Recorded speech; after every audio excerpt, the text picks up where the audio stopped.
The sun cast a golden glow over Jake Thompson's sprawling property, a peaceful stretch of land on the outskirts of town. His farmhouse, a charming old structure with a wraparound porch, stood proudly amidst towering oak trees. Jake had spent years cultivating his little slice of heaven, complete with a vegetable garden, a chicken coop, and his most prized possession, his massive collection of garden gnomes.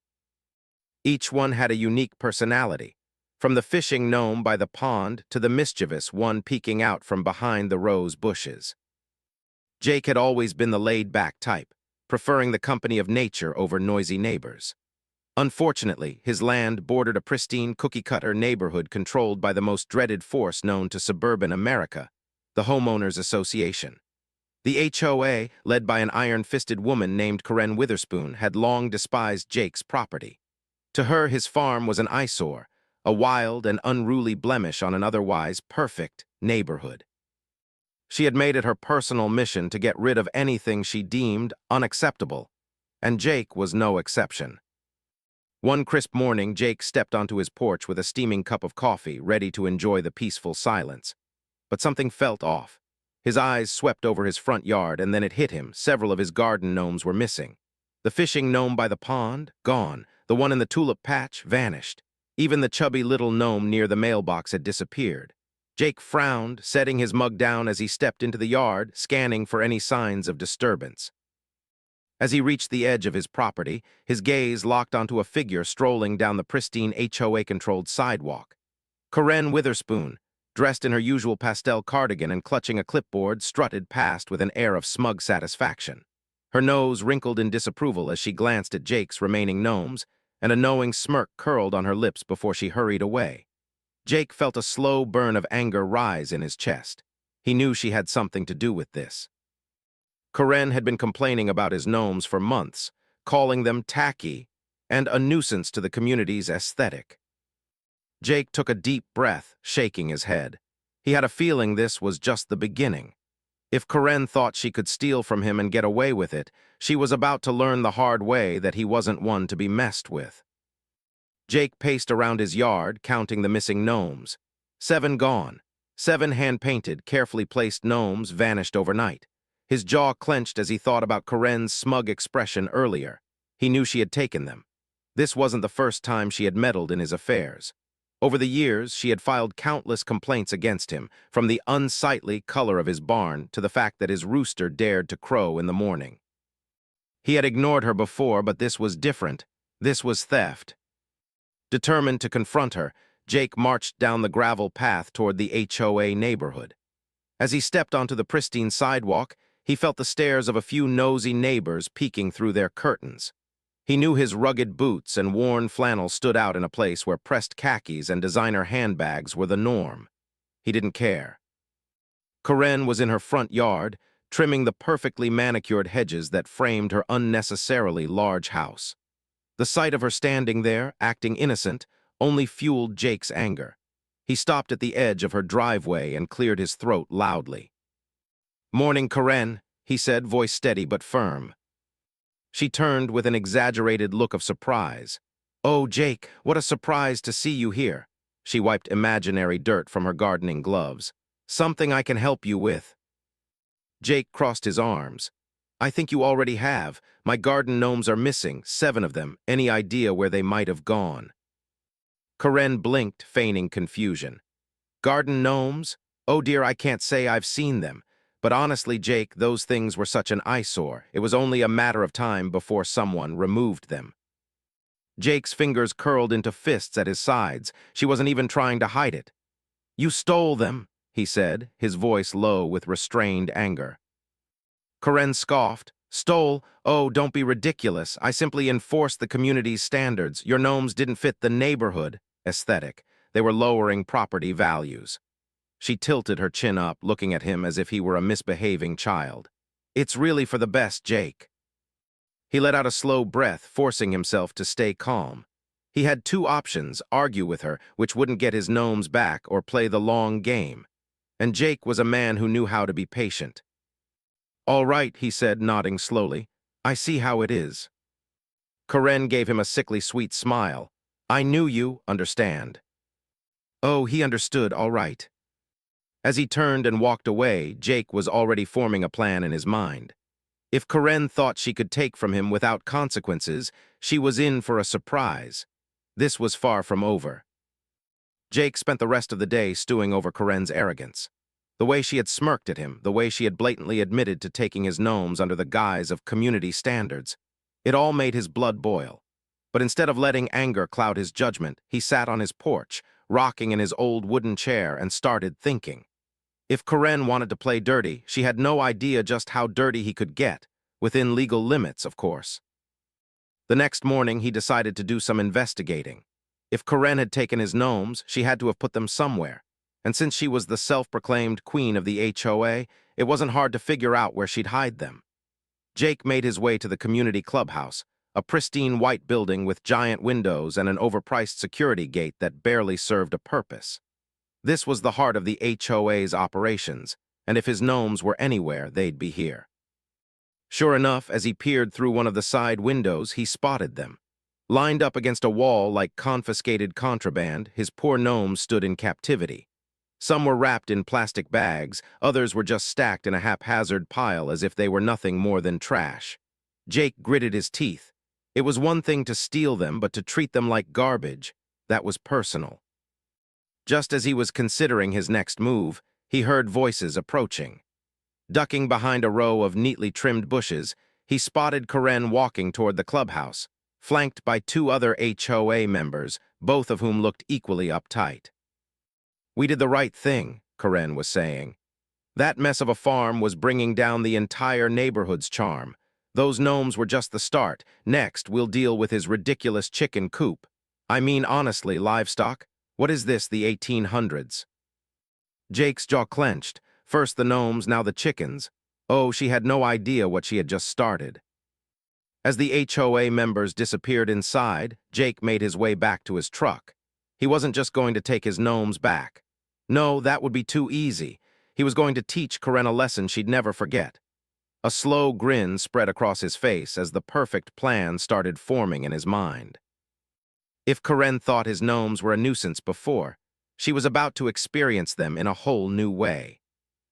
Jake spent the evening fine-tuning his plan. He knew Karen thrived on control. Every hedge in her yard was symmetrical. Every rule in the HOA handbook was enforced with military precision. She believed she had won by stealing his gnomes, but what she didn't know was that Jake had been preparing for something like this for a long time. See, Karen had been harassing him for years, and after the third time she called in a bogus noise complaint about his rooster, he had decided to make a few modifications to his beloved garden gnome collection. Each one was rigged with a small but effective motion-activated alarm, the kind that let out an ear-piercing screech at the slightest movement. They were originally meant to deter raccoons from messing with his vegetable patch, but now they had a much better purpose. That night, under the cover of darkness, Jake made his move. Wearing dark clothes and a mischievous grin, he crept toward the HOA clubhouse. The building was empty, as expected. The only security measure in place was a sad little sign that read 24/7 surveillance, which was a lie, because Jake knew for a fact that the HOA had been too cheap to install actual cameras. The door was locked, but Jake had spent enough time fixing old tractors to know how to finesse a rusty lock. Within seconds, he was inside. The gnomes were right where he had seen them earlier, still piled up like forgotten junk. He carefully set each one back on its feet, positioning them in various places throughout the clubhouse, by the windows, the hallways, even right in front of Karen's precious HOA meeting table. Then the real fun began. One by one, he activated the motion alarms. They were subtle, silent for now, but the moment someone so much as breathed in their direction, the entire place would erupt in chaos. With everything in place, Jake slipped back out, making sure to lock the door behind him. He chuckled to himself as he walked back toward his truck, picturing the chaos that would unfold the next morning. Karen wanted to take his gnomes. Fine, she could keep them, but she had no idea what was coming next. The next morning, Jake was up early, sitting on his porch with a fresh cup of coffee, waiting for the fireworks to begin. He had no doubt that the HOA clubhouse would turn into absolute mayhem the moment Karen and her cronies stepped inside. All he had to do was wait. Sure enough, at precisely 8:00 a.m., he spotted Karen striding down the sidewalk toward the clubhouse, her clipboard in one hand and an air of superiority about her. Two other HOA members trailed behind her, both nodding obediently as she rattled on about the upcoming community picnic. Jake smirked not for long. As soon as Karen unlocked the door and stepped inside, it started. The moment she moved past the first gnome, the motion alarm let out an ear-splitting shriek, a high-pitched, wailing sound that bounced off the walls and echoed down the street. Karen froze in place, startled, just as another gnome picked up movement and activated its own alarm. Then another. Within seconds, the entire clubhouse was filled with chaotic, overlapping sirens. It was a symphony of pure, high-frequency agony. Karen let out a horrified shriek, clutching her ears as the sound blasted around her. The two HOA members stumbled back, eyes wide in panic. One of them actually turned and bolted right out the door. "What is happening?" Karen screeched, looking around wildly. The alarms weren't just loud, they were designed to be relentless. Every time someone moved, another one would go off. Karen, caught in the middle of it, stumbled forward, setting off even more. Jake, watching from a distance, nearly doubled over with laughter as Karen flailed around, desperately trying to silence the gnomes. She grabbed one and shook it violently, but that only set off another wave of sirens. Her face twisted in frustration as she kicked one across the floor, but nothing helped. Neighbors started peeking out their windows, drawn by the commotion. A few stepped outside, watching the spectacle with amusement. After all, Karen had spent years terrorizing everyone with her ridiculous rules. It was almost poetic to see her at the mercy of a bunch of screaming gnomes. Karen, red-faced and furious, finally abandoned the clubhouse, running outside with her hands over her ears. But the damage was done. The entire neighborhood had witnessed the HOA queen herself being brought to her knees by a gang of noisy garden gnomes. Jake leaned back in his chair, taking a slow sip of coffee. Oh, this was only the beginning. Karen stumbled out of the HOA clubhouse, her face a deep shade of red as the alarms continued to wail behind her. Her once perfectly styled blonde bob was now in disarray, and her pastel cardigan was covered in dust from her desperate attempts to silence the gnomes. The two HOA members who had accompanied her were nowhere to be seen. They had abandoned ship the moment things got loud. Jake watched from his porch, barely containing his laughter, but he wasn't done yet. Oh no. Karen stood outside the clubhouse, breathing heavily, when she suddenly realized that the sound wasn't stopping. She turned back, glaring at the building like it had personally betrayed her. Every time the wind shifted and caused a slight movement inside, another gnome alarm would go off, reigniting the horrible, ear-piercing symphony. The whole neighborhood was now watching, some amused, others filming the scene with their phones. Then, just as Jake had hoped, Karen made her next move. She called the police. Jake grinned, leaning forward slightly in his chair. He had been counting on this. 15 minutes later, a patrol car pulled up and two officers stepped out. Karen, still rattled, rushed over to them, gesturing wildly toward the clubhouse. "It's a disturbance, a serious noise violation," she shrieked. "Someone has planted illegal devices inside the HOA building, and I demand they be removed immediately." The officers exchanged skeptical glances. One of them sighed, pulling out a notepad. "Ma'am, what exactly is the issue here?" Karen, still fuming, jabbed a finger toward the clubhouse. "It's booby-trapped. Someone rigged it with noise-making things." One officer stifled a chuckle while the other walked toward the building and peeked inside. He blinked at the sight of dozens of innocent-looking garden gnomes standing silently in various corners. Cautiously, he stepped forward, and immediately another piercing alarm went off. He jumped back in surprise, looking at his partner. Well, she wasn't lying. Jake finally decided to make his move. He stood up, dusted off his jeans, and strolled toward the scene with a calm, casual demeanor. "Morning, officers," he greeted, tipping his hat. "I see Karen's having some trouble." Karen spun toward him, eyes burning with rage. You did this. You planted these horrible, awful, demonic little creatures to humiliate me." Jake raised an eyebrow. Karen, I'm just here to collect my stolen property. He gestured toward the clubhouse. Those gnomes, they're mine. You took them from my property without permission, which I believe is called theft. He turned to the officers with an innocent smile. Now, I don't want to press charges or anything, but I'd sure appreciate getting my things back. The officers exchanged another look, and one of them sighed.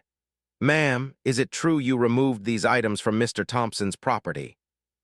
Karen's mouth opened and closed like a fish gasping for air. She knew she was caught. If she denied it, she'd look even guiltier. If she admitted it, she'd have to acknowledge she had, in fact, stolen them. Jake could practically see the steam coming out of her ears. Finally, through gritted teeth, she hissed, they were a violation of HOA standards. The officer nodded, but were they on your property? Silence. The other officer smirked. All right then, Mr. Thompson, you're free to take your belongings back. Jake grinned, stepping past Karen. He whistled as he entered the clubhouse and began gathering his gnomes. As he picked up each one, he discreetly deactivated the alarms. The moment the last gnome was lifted, the blaring noise finally stopped, leaving behind a deafening silence. Jake turned back to Karen, who was standing stiff as a board, her eye twitching. He gave her a small, satisfied nod. Pleasure doing business with you, Karen. Then, with his gnomes safely in his arms, he strolled back home, victorious. Karen stood frozen in place, her jaw clenched so tight it looked like it might shatter.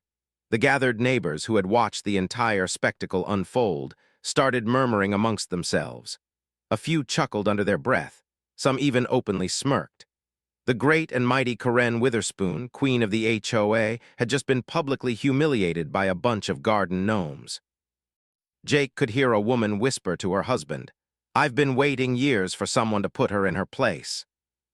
Karen finally snapped out of her furious trance, turning on the officers. Aren't you going to do something? He set me up. He planted those horrible devices on HOA property. That has to be illegal. One officer sighed, rubbing the bridge of his nose. Ma'am, you admitted to taking them from his yard. If anything, you're lucky he didn't press charges for theft. Karen's face burned an even deeper shade of red. I was enforcing HOA rules. The second officer smirked. Then next time, ma'am, you might want to check if the violations come with built-in security measures. He tipped his hat to Jake. Have a good day, Mr. Thompson. Jake couldn't help but chuckle as the officers strolled back to their patrol car and drove off. Karen was left standing there, seething, her fists clenched at her sides. Then, as if things couldn't get worse for her, the real damage began.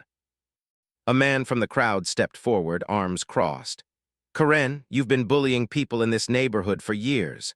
About time you got a taste of your own rules. A woman chimed in, You fined me $50 last year because my flower pots weren't color-coordinated. Maybe we should start enforcing some rules on you asterisk. Another neighbor snorted. Yeah, like banning public tantrums. That's gotta be at least a $100 violation, right?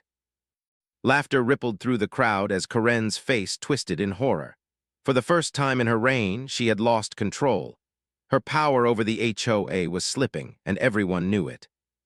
She turned on her heel and stormed off toward her house, but not before shouting over her shoulder, This isn't over, Jake Thompson. Jake just smiled and tipped his hat, looking forward to round two, Karen. As the crowd slowly dispersed, Jake carried his gnomes back home, feeling lighter than he had in years. Karen had been put in her place, the HOA had been knocked down a peg, and best of all, his gnomes were back where they belonged. And just in case Karen ever tried something like this again, well, Jake had a few more tricks up his sleeve. The next morning, Jake woke up to the sound of birds chirping and the distant clucking of his chickens. It was a beautiful day, one made even better by the knowledge that Karen Witherspoon had been publicly humiliated and was probably still fuming inside her perfectly manicured house. As he stepped onto his porch with his usual cup of coffee, he couldn't help but admire his gnomes, now safely back in their rightful places. They stood proudly in his yard, as if they, too, had won a battle against tyranny. He chuckled, tipping his mug toward them in salute. Good work, boys. Just then, a rustling from the HOA neighborhood caught his attention. Karen had emerged from her house, dressed in an aggressively coordinated outfit of beige and white. She moved stiffly, pretending as if nothing had happened the day before. But Jake noticed the way she avoided looking at the clubhouse as she walked past. It was clear she was still haunted by the memory of the gnome-induced chaos. She glanced toward Jake's property, her face twitching when she saw the gnome standing there as if mocking her. For a split second, she looked like she might march over and start another fight. But then she caught sight of some neighbors chatting near their driveways, watching her expectantly. Some of them were still smirking. Others just shook their heads, their patience with her antics clearly wearing thin. For the first time in years, Karen didn't say a word. No complaints, no threats, no clipboard-wielding nonsense. She just straightened her cardigan, lifted her chin, and walked away. Jake couldn't help but grin. He had won. Later that day, as he worked in his garden, one of his neighbors, a man named Greg, strolled over with a grin on his face. "Gotta hand it to you, Jake," he said, shaking his head. "That was the most satisfying thing I've ever seen. I don't think Karen's ever going to recover from that one." Jake smirked. Well, figured it was time someone gave her a taste of her own medicine. Greg chuckled. "You know, ever since yesterday, some of us have been talking. We're thinking it's time to vote her out of the HOA board. Turns out, a lot of people are tired of her nonsense." Jake arched an eyebrow. "Well, now that's interesting." Greg grinned. "Oh, and by the way, love the gnomes, thinking about getting a few for my yard." Jake laughed, giving him a nod. "You let me know if you need any recommendations." As Greg walked away, Jake leaned back against his fence, feeling an immense sense of satisfaction. The gnomes had done more than just get revenge. They had started a revolution. And as the sun set over his peaceful little farm, Jake knew one thing for sure. Karen would never steal from him again.